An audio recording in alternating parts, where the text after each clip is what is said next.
দেব যে জিনিসটা করলো, দেব যে স্টেটমেন্টটা রাখলো, আমার মনে হয় ইন্ডাস্ট্রির না অনেকের এটা নিয়ে অনেক আগে কথা বলা উচিত ছিল, কিন্তু কেউ সেটা নিয়ে কোনো কথা বলেনি, কেউ জাস্ট সেটাকে গ্রাহ্যই করেনি।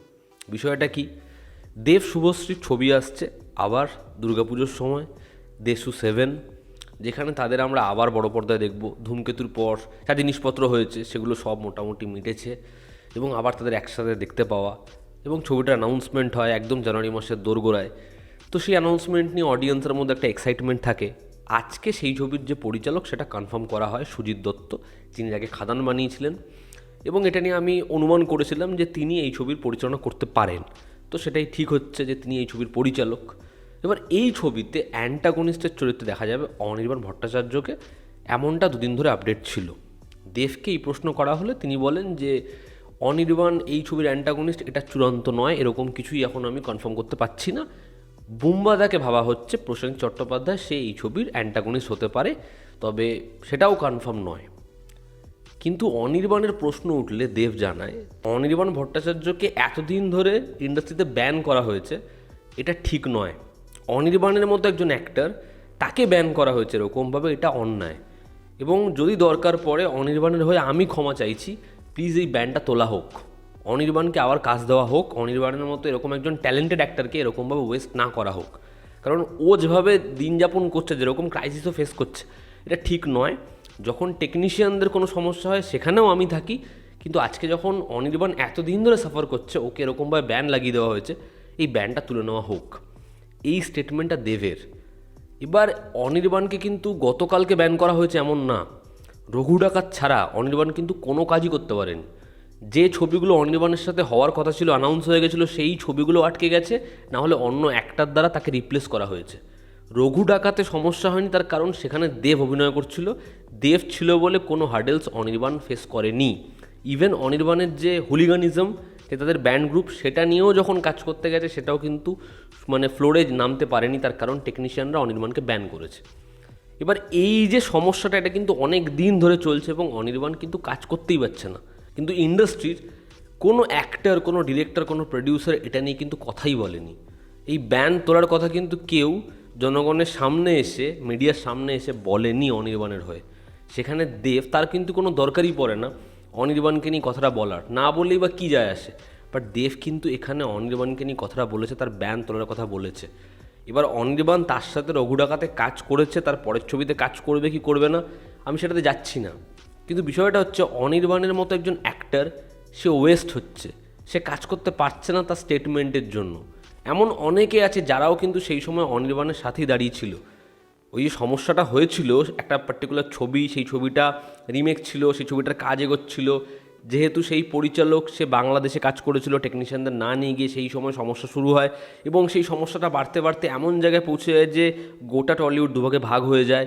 পরবর্তীতে কিন্তু সবাই কাজ করছে, সবার কাজ এগিয়েছে, কিন্তু অনির্বাণ যেহেতু নিজের কথাটা ফিরিয়ে নেয়নি, যে স্টেটমেন্টটা ও রেখেছিল সেটা থেকেও সরেনি, সেই কারণে অনির্বাণকে একঘরে করে দেওয়া হলো। এবং দেখুন, অনির্বাণ কোনো কাজই করতে পারছে না। সেখানে আজকে টলিউডের দরকার ছিল না যে এগিয়ে আসা, এত অ্যাক্টার, এত প্রডিউসার, এত ডিরেক্টরদের দরকার ছিল না অনির্বাণের জন্য, অনির্বাণের হয়ে কথা বলার, কিন্তু কেউ কিন্তু সেটা বলেনি। আজকে শুধুমাত্র দেব সেই সেটা নিয়ে কথা বলেছে। আজকে যখন এই স্ক্রিনিং কমিটি, তারা যেরকমভাবে সুবিধা অসুবিধা দেখে যেরকমভাবে ডেট ঠিক করেছে যে হ্যাঁ প্রত্যেকটা এরকম ফেস্টিভ স্লটে 3টে করে বাংলা ছবি আসবে, 11টা ফেস্টিভ মোমেন্ট, এরকম টাইমে প্রাইম টাইম শো পাবে 3টে করে ছবি, এবং সেই ছবিগুলোই শো পাবে যেগুলো পার্টিকুলার কিছু প্রোডাকশন হাউস থেকে আসবে, যারা 2টো করে ছবি করবে।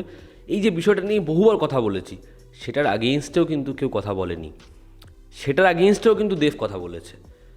এবার আমি সত্যি এটা মনে করি যে দেবের এই যে স্ট্যান্ড পয়েন্ট, সেটা অনির্বাণের হয়ে হোক বা স্ক্রিনিং কমিটির যে ডিসিশন সেটার আগেইনস্টে হোক, সেটা কিন্তু সঠিক, সেটা কিন্তু একদম ঠিক, এটাই কিন্তু করা উচিত ছিল। আমি কিন্তু বহুবার এই কথাটা বলেছি, অনির্বাণকে যেরকমভাবে ব্যান করা হয়েছে, জিনিসটা অনির্বাণের আগেইনস্টে করা হয়েছে, সেটা কখনোই সঠিক নয়। আজকে কোনো ইন্ডাস্ট্রিতে এরকম ধরনের জিনিসপত্র হয় না যেটা আমাদের এখানে হচ্ছে, এবং এমনটা কিন্তু মোটেও নয় যে আমাদের industry box office content wise এত ফুলে ফেপে উঠেছে যে আমাদের এখানে এই ছোট্ট পলিটিক্যাল যে ইডিওলজি সেটা থাকতেই পারে। উল্টে আমরা প্রতিনিয়ত সিনেমার মানের তুলনায় বক্স অফিসের তুলনায় দুদিক থেকেই ক্রমশ পিছিয়ে আসছি। কিন্তু আমাদের এখানকার যা ধ্যান ধারণা, আমাদের এখানকার যে নীতি, আমাদের এখানকার যে নিয়ম কানুন, সেগুলো সব থেকে এগিয়ে। সেগুলো যে কোনো ইন্ডাস্ট্রিকে 10 গোল দিয়ে দেয়, ধুয়ে দেয়। সেই নিয়ম, সেই কানুন মেনে কি হবে? আমাদের এখানে যখন একটা নতুন পরিচালক একটা ছবি নিয়ে আসে the academy of fine arts, তখন সেই ছবিটা ঘিরে এত সমস্যা হয়, কেউ এগিয়ে আসে না। সেই ছবিটার লাভের কথা, সেই একটা নতুন পরিচালক, তার কাজের কথা, এতগুলো ছেলেমেয়ে মিলে কাজ করেছে, সেটার কথা কেউ ভাবে না, কেউ ভাবে না। কিন্তু আমরাই তখন আবার আমাদের বাংলা ফিল্ম ইন্ডাস্ট্রি, আমাদের বাংলার এখানে কেন শো পাচ্ছে না, কেন এই অন্যায়টা হচ্ছে, কেন টেকনিশিয়ানরা এই জিনিসপত্র সাফার করছে, এগুলো নিয়ে কথা বলি। কিন্তু অন দি আদার হ্যান্ড আমাদের এখানে একজন অ্যাক্টর, সে প্রতিবাদ করেছে, সে তার কিছু বক্তব্য রেখেছে বলে তাকে পুরোপুরি কোণঠাসা করে দেওয়া হচ্ছে। আমাদের এখানে এটা পরিষ্কার বুঝিয়ে দেওয়া হচ্ছে যে নতুন প্রডিউসার, নতুন ডিরেক্টর ক্ষমতা না থাকলে তোমাদেরকে জায়গা দেওয়া হবে না। তো এর আগেইনস্টে দেব, সে একজন সুপারস্টার, তার মানে বক্স অফিস বাদবাকি প্রত্যেকের থেকে সব থেকে এগিয়ে। তার কি দরকার আছে এই বিষয়বস্তুর আগেইনস্টে কথা বলার? সে তো চাইলে তার যেরকম চলছে দিব্যি চলে যাচ্ছে, সে সেটুকুই করতে পারে। কিন্তু দেব যে স্ট্যান্ড পয়েন্টটা নিয়েছে, তার যেটা সে আছে, এটা সত্যি থাকা দরকার। আমার মনে হয় এটা অনেক আগে না, এটা নিয়ে অনেক অ্যাক্টর, অনেক ডিরেক্টর, অনেকে ইন্ডাস্ট্রির কথা বলতে পারতো, যারা শুধুমাত্র নিজের সুবিধাটা না দেখতো। এটা কথা বলা দরকার ছিল। আমরা সত্যি বিশাল বড় ইন্ডাস্ট্রি নই, আমাদের এখানে এই ইউনিটিটা, এই একতাটার দরকার রয়েছে, কিন্তু সেটাই খুব রেয়ার আমাদের এখানে পাওয়া।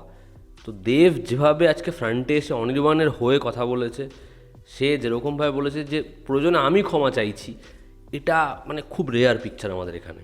সেটা সত্যি দেখে আমার মনে হয় অনেকের এটা শেখার, এবং এটা অনেক আগে হওয়া দরকার ছিল।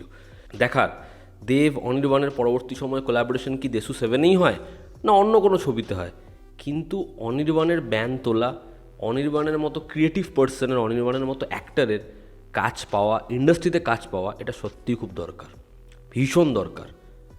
এই ছিল আমার টেক এই পুরো বিষয়টা। এতে আপনাদের কি অপিনিয়ন জানাবেন? জনতা আমাদের পাশে আছে, আবার দেখা হচ্ছে। Take care.